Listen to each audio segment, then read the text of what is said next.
കൊള്ളപ്പലിശക്കാരെ അഴിക്കുള്ളിലാക്കി വീട്ടിലിരുത്തിയ മുൻ ആഭ്യന്തരമന്ത്രിയാണ് ഇപ്പോഴത്തെ ആഭ്യന്തരമന്ത്രി എന്നത് ഓർക്കുക. അദ്ദേഹം പുതിയ പരിപാടിയുമായി ഇറങ്ങിയിട്ടുണ്ട്. പ്രോജക്റ്റ് സീറോ അഴിമതിക്കാരെ കൈക്കൂലിക്കാരെയൊക്കെ ഉദ്ദേശിച്ചുള്ളതാണ്. അതുകൊണ്ട് പ്രിയ ഉദ്യോഗസ്ഥരെ മറ്റു തരികിടകൾ കാണിക്കാൻ ഒരുമ്പിട്ട് നിൽക്കുന്നവരെ ശ്രദ്ധിക്കുക. സംഗതി അകത്തായിപ്പോവും. കാരണം ആഭ്യന്തരമന്ത്രി രമേശ് ചെന്നിത്തലയാണ്. എന്തായാലും അദ്ദേഹത്തിൻ്റെ ആ ഒരു വാർത്താ സമ്മേളനത്തിലേക്കും അദ്ദേഹത്തിൻ്റെ ആ പുതിയ പ്രോജക്റ്റിലേക്കും നമുക്കൊന്ന് എത്തി നോക്കാം. പ്രകാശനം നിർവഹിക്കുന്നതിനായി ബഹുമാനപ്പെട്ട മന്ത്രി ശ്രീ രമേശ് ചെന്നിത്തല അവരുടെ ആദരപൂർവ്വം ക്ഷണിച്ചുകൊള്ളുന്നു.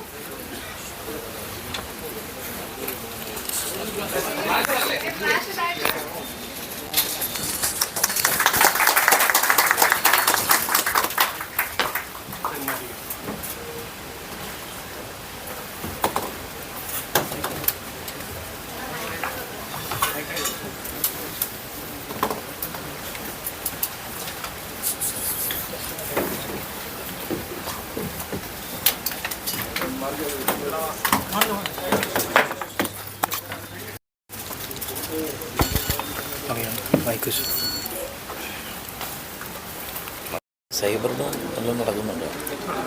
കുറച്ച് ലൂസായി നല്ലതായിട്ട് വന്നു സാർ സ്റ്റാർട്ട് ചെയ്തു. വളരെ നല്ലതായിട്ട് ഇന്ത്യയിൽ തന്നെ ഒരു മാതൃകയായിട്ട് നമ്പർ 1 ആയിപ്പോയി. ആരെ പറ്റും പോലെ ഇപ്പോൾ അനിക്കത്ത് അശോക് എന്ന് പറയും, അവൻ നല്ലതായിട്ട് ചെയ്യുന്നുണ്ട്. പ്രകാശ് അവർ നല്ല പ്രകാശിനൊക്കെ ചാർജ് കൊടുത്തു കഴിഞ്ഞാൽ അത് ചെയ്യാമെങ്കിൽ നല്ല ആക്റ്റീവായിട്ട് അറിയാവുന്ന ആളുകൾ ടെക്നിക്കൽ മാനാണ്. ടെക്നിക്കൽ അല്ലേ? വിജിലൻസ് ആൻഡ് ആൻറ്റി കറപ്ഷൻ ബ്യൂറോയുടെ പ്രവർത്തനങ്ങളെ സംബന്ധിച്ചുള്ളൊരു വിലയിരുത്തലാണ് ഇന്നിവിടെ ഹെഡ് ക്വാർട്ടേഴ്സിൽ നടന്നത്. ഇതിൻ്റെ ചുമതല വിജിലൻസ് ഡയറക്ടർ ശ്രീ മനോജ് എബ്രഹാമിനാണ്. ഇതിൻ്റെ IG ആയി പ്രവർത്തിക്കുന്നത് ശ്രീ തോംസണാണ്. ഇതിനോടൊപ്പം എൻ്റെ ആഭ്യന്തര വകുപ്പിൻ്റെ അഡ്വൈസറായി ശ്രീ ഹേമേന്ദ്രൻ IPS ഉണ്ട്. ഇനി ഞങ്ങൾ പ്രധാനമായും ശ്രമിച്ചത് ഒരു പുതിയ പ്രോജക്റ്റ് ഞങ്ങൾ ആരംഭിക്കുകയാണ്. കേരളത്തിലെ അഴിമതി നിരോധനം പൂർണ്ണമായും നടപ്പാക്കാൻ വേണ്ടി ലക്ഷ്യം വെച്ചുകൊണ്ടുള്ള ഒരു പ്രോജക്റ്റാണ്. ആ പ്രോജക്റ്റിൻ്റെ പേര് പ്രോജക്റ്റ് സീറോ എന്നുള്ളതാണ്. Together let's build A corruption free state എന്ന ലക്ഷ്യമാണ് നമുക്കുള്ളത്. കേരളത്തെ പരിപൂർണമായും അഴിമതി വിമുക്തമാക്കുക. അഴിമതി കുറച്ചുകൊണ്ട് വരിക എന്നുള്ളതല്ല, ഘട്ടം ഘട്ടമായ പ്രവർത്തനങ്ങളിലൂടെ പൂർണ്ണമായും അഴിമതിയില്ലാത്ത ഒരു സംസ്ഥാനമായി കേരളത്തെ മാറ്റുക എന്നുള്ള ലക്ഷ്യത്തോടെയാണ് ഈ പ്രൊജക്റ്റ് സീറോ എന്ന പദ്ധതി നടപ്പാക്കുന്നത്. ഇന്ന് ബ്യൂറോ തന്നെ തയ്യാറാക്കിയ ഒരു പ്രോജക്റ്റാണിത്. ഈ പ്രോജക്റ്റിൻ്റെ പ്രവർത്തനം ജനങ്ങളുടെ സഹകരണത്തോടെ നടപ്പാക്കാനാണ് ഞങ്ങൾ ആഗ്രഹിക്കുന്നത്. എവിടെ അഴിമതി കണ്ടാലും അത് വിജിലൻസ് ആൻഡ് ആൻറ്റി കറപ്ഷൻ ബ്യൂറോയെ അറിയിക്കാനുള്ള സംവിധാനം ജനങ്ങൾ പ്രയോജനപ്പെടുത്തണം. അവരാരാണ് പറയുന്നത് എന്നുള്ളത് പൂർണ്ണമായും കോൺഫിഡൻഷ്യലായി രഹസ്യമായി തന്നെ സൂക്ഷിക്കുന്നതാണ്. ഒരു തരത്തിലും അവർക്കൊരു ബുദ്ധിമുട്ടുണ്ടാകില്ല. കാരണം വിജിലൻസിൻ്റെ പ്രവർത്തനം കാര്യക്ഷമമാകണമെങ്കിൽ ജനങ്ങളുടെ പിന്തുണ ആവശ്യമാണ്, ജനങ്ങളുടെ സഹകരണം ആവശ്യമാണ്. നമ്മുടെ സംസ്ഥാനത്തെ വിവിധ ഡിപ്പാർട്ട്മെൻറ്റുകളും അതിൻ്റെ വിവിധ ശൃംഖലകളും നിറഞ്ഞു നിൽക്കുന്നു എന്നത് എല്ലാവർക്കും അറിയുന്ന കാര്യമാണ്. ഇത്രയും വലിയ വിപുലമായ ഒരു സർക്കാർ സംവിധാനത്തിൽ അഴിമതികൾ കണ്ടെത്തണമെങ്കിൽ അത് ജനങ്ങളുടെ സഹകരണം ആവശ്യമാണ്. ഒരു കാര്യം ഞാൻ പറയാം, അഴിമതിക്കാരായ ഒരു ഉദ്യോഗസ്ഥനെയും ഞങ്ങൾ വെറുതെ വിടില്ല. അഴിമതിക്കാരായ നേതാക്കളെയും ഉദ്യോഗസ്ഥന്മാരെയും തീർച്ചയായും ഈ ബ്യൂറോയുടെ കണ്ണുകൾ അവരുടെ പിന്നാലെ ഉണ്ടാകും. അഴിമതിക്കാരായ ഉദ്യോഗസ്ഥന്മാരും മറ്റ് തലങ്ങളിൽ പ്രവർത്തിക്കുന്ന നേതാക്കളാണെങ്കിലും അവരുടെ പിന്നാലെ അവരെ ബ്യൂറോ നിരീക്ഷിക്കും. ഒരു സംശയവും ആ കാര്യത്തിലില്ല. പ്രോജക്റ്റ് സീറോ ഉദ്ദേശിക്കുന്നത് പരിപൂർണമായും ജനങ്ങൾക്ക് അഴിമതിയില്ലാതെ അവർക്ക് സേവനങ്ങൾ എത്തുക എന്നുള്ളതാണ്. ഒരു സർക്കാർ ഓഫീസിൽ ചെന്നാൽ കൈമടക്ക് കൊടുക്കാതെ ജനങ്ങളുടെ പ്രശ്നങ്ങൾക്ക് പരിഹാരം ഉണ്ടാകുന്ന അവസ്ഥ ഉണ്ടാകണം. അങ്ങനെ ഒരു പാവപ്പെട്ടവനും പണം കൊടുക്കാതെ അവൻ്റെ പ്രശ്നങ്ങൾ നടത്തിയെടുക്കാൻ കഴിയുന്ന ഒരവസ്ഥാവിശേഷം കേരളത്തിൽ ഉണ്ടായാൽ തന്നെ അത് തന്നെ ഒരു വലിയ കാര്യമാണ്. ഒരു സർട്ടിഫിക്കറ്റ് വാങ്ങിക്കാൻ ചെന്നാൽ അതിന് കൈമടക്ക് കൊടുക്കേണ്ട അവസ്ഥ പലയിടത്തുമുണ്ട്. അപ്പോൾ അത്തരം സംഭവങ്ങൾ ഉണ്ടാകാതിരിക്കാൻ വേണ്ടിയിട്ടുള്ള വളരെ വിജിലൻ്റായ ഒരു പ്രവർത്തനം ആയിരിക്കും പ്രോജക്റ്റ് സീറോയിലൂടെ നടപ്പാക്കാൻ ഉദ്ദേശിക്കുന്നത്. ഇന്ന് സമൂഹത്തെ കാർന്നു നിന്നുന്ന ഒരു വലിയ പ്രശ്നം ഇതാണ്. പലരും മടി കൊണ്ട് പറയാത്തതാണ്. പലർക്കും ഇതിൻ്റെ പിന്നാലെ പോയി ഇനിയും വഴക്കോ അല്ലെങ്കിൽ നിയമപരമായ പ്രശ്നം ഉണ്ടാകുമെന്ന് കരുതിയ ആളുകൾ മറക്കുന്നതാണ്. അവരുടെ കാര്യം പെട്ടെന്ന് നടക്കണമെങ്കിൽ പണം കൊടുക്കുക, കാര്യം നടത്തുക, പോവുക. ആ നിലപാടുകൾ ഉപേക്ഷിക്കണം. ഇത് സർക്കാരിൽ നിന്നുള്ള സേവനങ്ങൾ ജനങ്ങളുടെ അവകാശമാണ്, സർക്കാരിൽ നിന്നുള്ള ആനുകൂല്യങ്ങളല്ല. ഇത് നമ്മുടെ അവകാശമാണ് എന്ന ബോധ്യം എല്ലാ പൗരന്മാർക്കും ഉണ്ടാകണം. അപ്പോൾ അതുകൊണ്ട് ഇത്തരം ആളുകളെ അഴിമതിക്ക് പ്രോത്സാഹനം കൊടുക്കുന്നതും തെറ്റായ കാര്യമാണ്. അതുകൊണ്ട് അഴിമതി ഇല്ലാതാകണമെങ്കിൽ ജനങ്ങളുടെ പരിപൂർണമായ സഹകരണമാണ്. അതിനകത്ത് കക്ഷിയോ രാഷ്ട്രീയമോ ഒന്നുമില്ല. നമ്മുടെ കേരളത്തിലെ മുഴുവൻ ജനങ്ങളുടെയും സഹകരണം ഇക്കാര്യത്തിൽ ഉണ്ടെങ്കിൽ നമ്മുടെ vigilance and anti corruption bureau ആരംഭിക്കുന്ന ഈ പ്രൊജക്റ്റ് സീറോ വലിയ വിപ്ലവം തന്നെ കേരളത്തിലുണ്ടാക്കും. ഭരണരംഗത്ത് ഇപ്പം ഇന്നത്തെ ആധുനിക കാലഘട്ടത്തിൽ കറപ്ഷൻ എന്ന് പറയുന്നത് ഡിജിറ്റൽ സംവിധാനം ഉപയോഗിച്ചുള്ള കറപ്ഷൻ ധാരാളം നടക്കുന്നുണ്ട്. ഇപ്പം ഡിജിറ്റൽ ക്രൈംസ് തന്നെ ഇപ്പം സൈബർ ക്രൈംസാണ് ഏറ്റവും കൂടുതൽ ഉണ്ടായിക്കൊണ്ടിരിക്കുന്നത്. അതുപോലെ തന്നെയാണ് കറപ്ഷനും. ഈ തരത്തിലുള്ള ആധുനിക ഉപകരണങ്ങളും ടെക്നോളജിയും ഉപയോഗിച്ചുകൊണ്ടുള്ള കറപ്ഷനും വളരെ വ്യാപകമാണ്. അപ്പോൾ അതിനെയെല്ലാം ഫലപ്രദമായി നേരിടാൻ വേണ്ടിയിട്ടുള്ള ഒരു ബൃഹത്തായ പദ്ധതിയാണ് പ്രോജക്റ്റ് സീറോ. ഇത് ഞങ്ങൾ ലക്ഷ്യം വെക്കുന്നത് ഇത്തരം സ്ഥലങ്ങൾ നേരത്തെ മനസ്സിലാക്കി അവിടെ അതിന് തടയിടുക എന്നുള്ളത്. ഇപ്പോൾ വിജിലൻസ് എന്ന് പറയുന്നത് അഴിമതി നടന്നിട്ട് കണ്ടുപിടിക്കുന്നതിനേക്കാൾ അഴിമതി തടയാൻ വേണ്ടിയിട്ടുള്ള കാര്യങ്ങൾക്കായിരിക്കും മുൻതൂക്കം കൊടുക്കുന്നത്. അപ്പോൾ vigilance and anti corruption bureau will work as a deterrent. അത് ആ നിലയിൽ പ്രവർത്തിച്ചാൽ അഴിമതി കുറച്ചു കൊണ്ടുവരാനും സാധിക്കും. അപ്പോൾ ജനങ്ങളിൽ അവബോധമുണ്ടാക്കാനും അഴിമതി ഉണ്ടാകാതിരിക്കാനുള്ള നടപടികൾ സ്വീകരിക്കാനും നമ്മൾ മുൻകരുതലെടുക്കും, മുൻതൂക്കം നൽകും എന്നുള്ളതാണ് ഈ പദ്ധതിയുടെ മറ്റൊരു കാര്യം. അപ്പോൾ പ്രൊജക്റ്റ് സീറോ എന്ന് പറയുന്ന പദ്ധതി ജനങ്ങളെ കൂടി ഉൾപ്പെടുത്തിക്കൊണ്ട് ജനങ്ങളുടെ സഹകരണത്തോടെ അഴിമതിയെ പൂർണ്ണമായും നിർമ്മാർജ്ജനം ചെയ്യാൻ വേണ്ടിയാണ് ഞങ്ങൾ പരിശ്രമിക്കുന്നത്. ആ പരിപാടിയാണ് ഞങ്ങൾ ആരംഭിക്കുന്നത്. നിങ്ങൾക്കറിയാം, കേരളത്തിലെ വിജിലൻസ് സംവിധാനം ഫലപ്രദമായി എന്നും എല്ലാ കാലഘട്ടത്തിലും പ്രവർത്തിക്കുന്ന ഒരു പ്രസ്ഥാനം തന്നെയാണ്. ഈ അടുത്ത കാലത്തായിട്ട് ഇപ്പം കുറേ പ്രവർത്തനം, പുതിയ ട്രാപ്പ് കേസുകൾ വരുന്നു. അഴിമതി ഇല്ലാതാക്കാൻ വേണ്ടി കഠിനമായ പരിശ്രമങ്ങൾ നടത്തിക്കൊണ്ടിരിക്കുകയാണ്. അത് കുറേ കൂടി ഊർജ്ജസ്വലമാക്കാൻ ഇന്നത്തെ യോഗം തീരുമാനിച്ചിട്ടുണ്ട്. നമ്മുടെ സംസ്ഥാന സർക്കാർ സർവീസിലും അതുമായി ബന്ധപ്പെട്ട സഹകരണ സ്ഥാപനങ്ങൾ ഉൾപ്പെടെയുള്ള ധാരാളം മേഖലകളിൽ ഇവരുടെ സാന്നിധ്യവും കേസ് അന്വേഷണവും ഒക്കെ വലിയ തോതിൽ ജനങ്ങൾക്ക് ആശ്വാസം ഉണ്ടാക്കിയിട്ടുണ്ട്.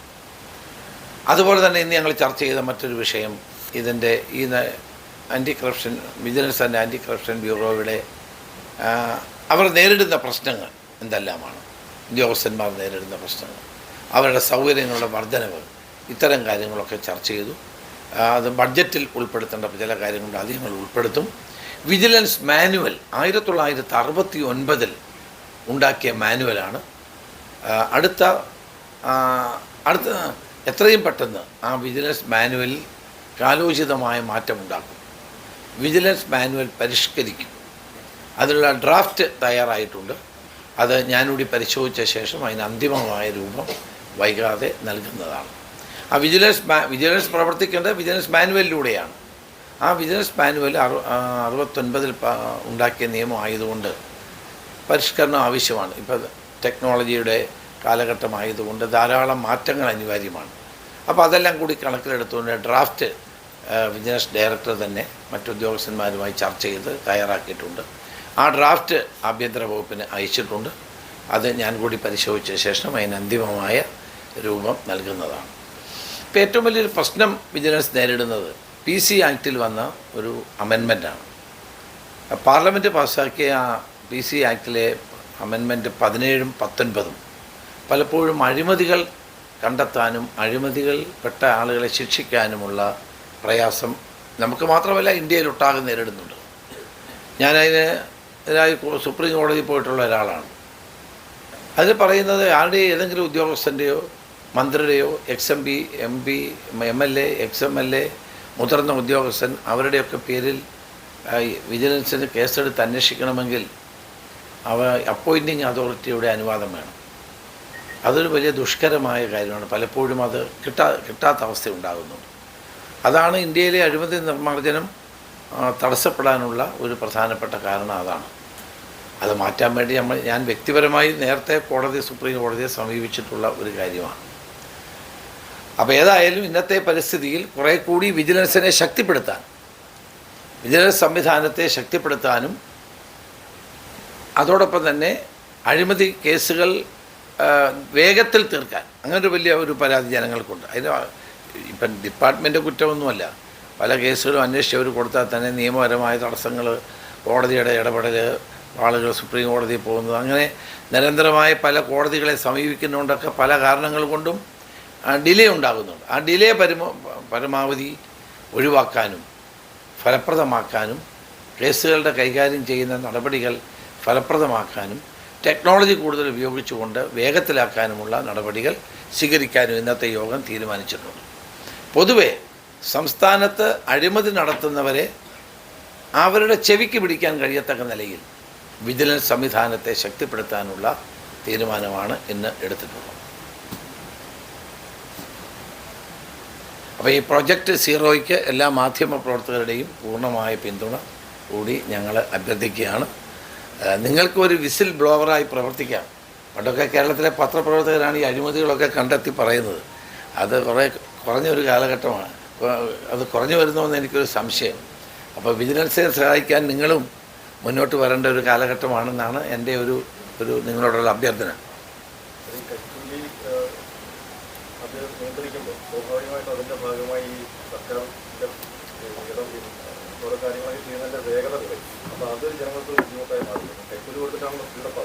അല്ല, കൈക്കൂലി കൊടുക്കാതെ തന്നെ സ്പീഡപ്പ് ആക്കുക എന്നുള്ളതാണ് നമ്മുടെ ലക്ഷ്യം. കൈക്കൂലി കൊടുക്കാതെ തന്നെ സ്പീഡപ്പ് ആക്കണം, അതാണ് ലക്ഷ്യം. അതാണ് കൈക്കൂലി കൊടുത്താലേ സ്പീഡാവുള്ളൂ എന്നുള്ള തെറ്റിദ്ധാരണയാണ്. എല്ലാ ഉദ്യോഗസ്ഥന്മാരും അഴിമതിക്കാരൊന്നുമല്ല. കേരളത്തിൽ നന്നായി പ്രവർത്തിക്കുന്ന, നല്ല കാര്യക്ഷമതയുള്ള, പണം വാങ്ങാതെ പ്രവർത്തിക്കുന്ന ധാരാളം ഉദ്യോഗസ്ഥന്മാർ നമുക്കുണ്ട്. നല്ലൊരു ശതമാനം, ചെറിയൊരു ശതമാനമായിരിക്കും ഈ കൈക്കൂലിയും അഴിമതിയും കൊള്ളയൊക്കെ നടത്തുന്നത്. ഇത്തരം ആളുകളെ പ്രോത്സാഹിപ്പിക്കാൻ പാടില്ല. ഈ അഴിമതി എന്ന് പറയുമ്പോഴേ മേൽത്തട്ട് മുതൽ താഴെത്തട്ട് വരെയുള്ള ഉദ്യോഗസ്ഥരുടെ ശൃംഖലയാണ്. അപ്പോൾ വിജിലൻസിനെ സംബന്ധിച്ച് അവർക്കൊരു പരിധി ഉണ്ടോ എന്നുള്ളതാണ്. സാധാരണ ഈ ഭരണകർത്താക്കളുടെ ഭാഗത്ത് നിന്നും നേതൃഭാഗത്ത് നിന്നൊക്കെ ഉണ്ടാകുന്ന അഴിമതി മുകളിൽ നിന്ന് താഴോട്ട് വരുമ്പോഴേക്കും അതിനൊക്കെ വിജിലൻസ് എത്രമാത്രം മുൻപോട്ട് പോകാൻ കഴിയും? കാലത്തെ പോലെ ആയിരിക്കില്ല. ഏതായാലും വ്യത്യസ്തമായ സമീപനങ്ങളും ഞാൻ എല്ലാ കാലത്തും ആഭ്യന്തരമന്ത്രിയായിരുന്ന കാലത്തെല്ലാം ഞാൻ അവർക്ക് വിജിലൻസിന് സ്വതന്ത്രമായി പ്രവർത്തിക്കാനുള്ള അവസരം കൊടുത്തിട്ടുണ്ട്.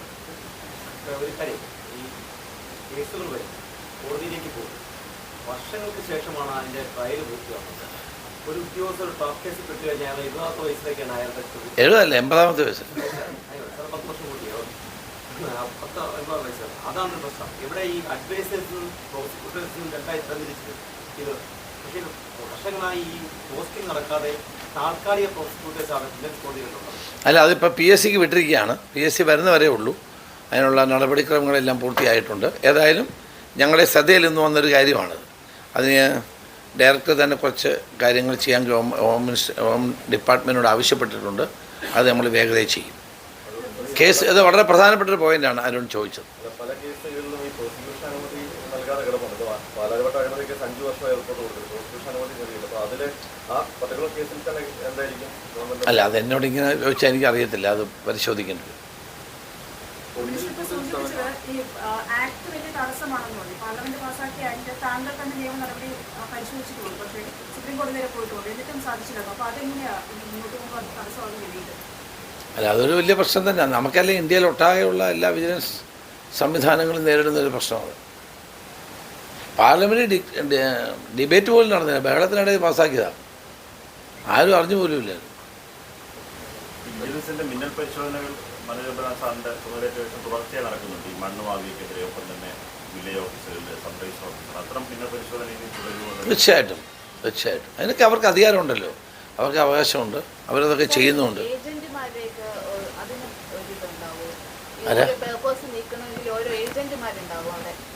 അത് ശരിയാക്കി തരാം എന്ന് പറഞ്ഞ് അവരുടെ കയ്യിൽ കൈക്കൂലി കൊടുത്ത് അവർ ശരിയാക്കുന്ന കുറച്ച് ഏജന്റുമാരുണ്ട് എല്ലാ ഓഫീസുകളിലും, വില്ലേജ് ഓഫീസിൽ, താലൂക്ക് ഓഫീസിൽ.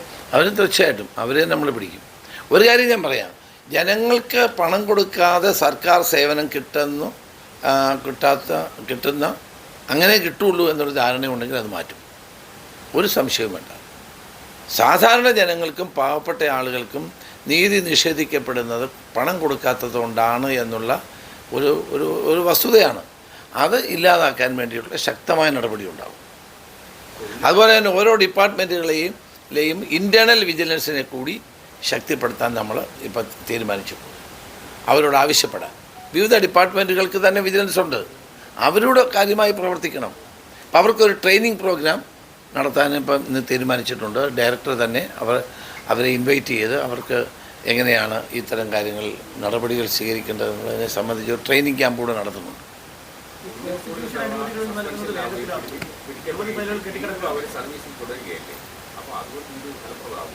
അല്ല, അങ്ങനെ ആ ഉദ്യോഗസ്ഥന്മാരുടെ പേരിൽ നടപടികൾ സ്വീകരിക്കാനുള്ളതാണല്ലോ നമ്മുടെ ലക്ഷ്യം. അത് തീർച്ചയായിട്ടും സ്വീകരിക്കുക. അങ്ങനെ ആർക്കും ഇളവുകൾ കൊടുക്കാറില്ല. പരമാവധി ഇളവുകൾ കൊടുക്കാതെ മുന്നോട്ട് പോവുക, മറ്റുള്ളവർക്കൊരു ഉദാഹരണമായി മാറണം. ഈ ഉദ്യോഗസ്ഥൻ അയാൾ അഴിമതി ചെയ്തതുകൊണ്ട് അയാളെ ഗവൺമെൻറ് അല്ലെ വിജിലൻസ് ശിക്ഷിച്ചു എന്ന് വന്നാലേ മറ്റുള്ളവർ അഴിമതി ചെയ്യാതിരിക്കൂ.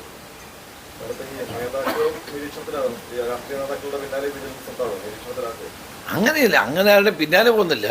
അഴിമതി കണ്ടാൽ അത് എന്നാണ് ഞാൻ പറഞ്ഞത്. അല്ലാണ്ട് ഇപ്പോൾ എല്ലാവരുടെയും പിന്നാലെ നടന്ന് നിരീക്ഷിക്കുകയൊന്നും ചെയ്യില്ല.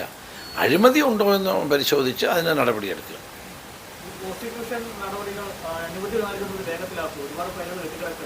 അല്ല, അത് ശ്രദ്ധയിൽ വന്നിട്ടുണ്ട്. അത് ഞങ്ങൾ കൺസേൺഡ് ഡിപ്പാർട്ട്മെൻറ്റുകളുമായി സംസാരിക്കും.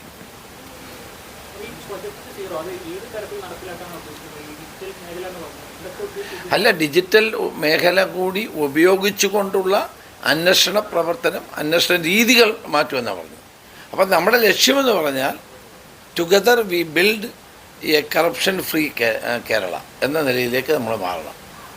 അപ്പം സർക്കാരിന് ജനങ്ങൾക്ക് കിട്ടേണ്ട സേവനങ്ങളിലും മറ്റ് നടപടികളിലും പണം കൊടുത്താൽ മാത്രമേ ആനുകൂല്യം കിട്ടൂ എന്നുള്ള അവസ്ഥ ഉണ്ടാകാതിരിക്കുക. അപ്പോൾ അതിന് വേണ്ടിയിട്ടുള്ള ശക്തമായ ഒരു ഡിറ്ററൻ്റായി വിജിലൻസ് പ്രവർത്തിക്കും, കാര്യക്ഷമമായ പ്രവർത്തനം ഉണ്ടാകും. അതിനു വേണ്ടിയിട്ടാണ് ഈ പുതിയ പദ്ധതി പ്രൊജക്റ്റ് 0 എന്ന പദ്ധതി ആരംഭിക്കുന്നത്.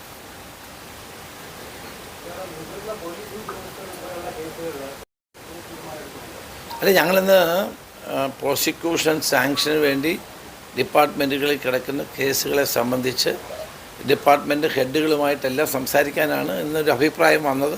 അത് സംസാരിക്കും.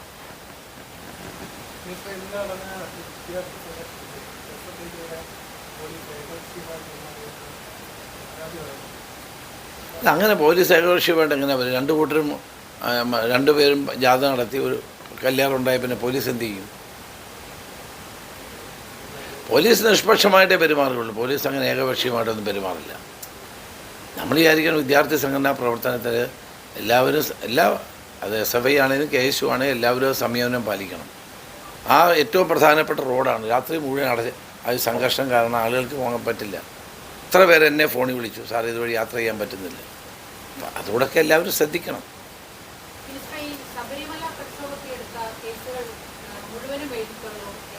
അല്ല, അതിനെപ്പറ്റി ഗവൺമെൻറ് ഇതുവരെ ആലോചിച്ചിട്ടില്ല. അതിന് ക്യാബിനറ്റ് അല്ലെങ്കിൽ അത് ചർച്ച ചെയ്യേണ്ട ഒരു വിഷയമാണ്. ചില കേസുകൾ ചിലപ്പം കോടതിയിൽ ക്രിമിനൽ സ്വഭാവമുള്ള കേസുകൾ കോടതിയിൽ കിടക്കുകയാണെങ്കിൽ ചിലപ്പോൾ പിൻവലിക്കാൻ പ്രയാസമായിരിക്കും. ചെയ്യാൻ പറ്റുന്ന കേസുകൾ എന്താണെന്നുള്ളത് പരിശോധിക്കും. കേസുകളാണ് നമുക്ക് റെഫർ അല്ലെങ്കിൽ പിൻവലിക്കേണ്ടതെന്നുള്ളത് പരിശോധിക്കും. No, this is a project. This project is Project Zero. Together we let us build a corruption-free Kerala. So we are zero tolerance towards corruption. We wanted to eradicate corruption in all levels, especially when the public are approaching the government officials. There should not be any exchange of money for getting any benefit from the particular officer or the that office. So we want a corruption-free state, Kerala. That is the motto of the new government. Towards achieving that goal, we are starting this project. From the state. It will take time, and so that is why we are asking the full cooperation of the media and the general public also. Without the support of media and general public, we cannot eradicate this social evil corruption. With the support of the general public, I think that we can able to find a good, we can able to achieve this goal.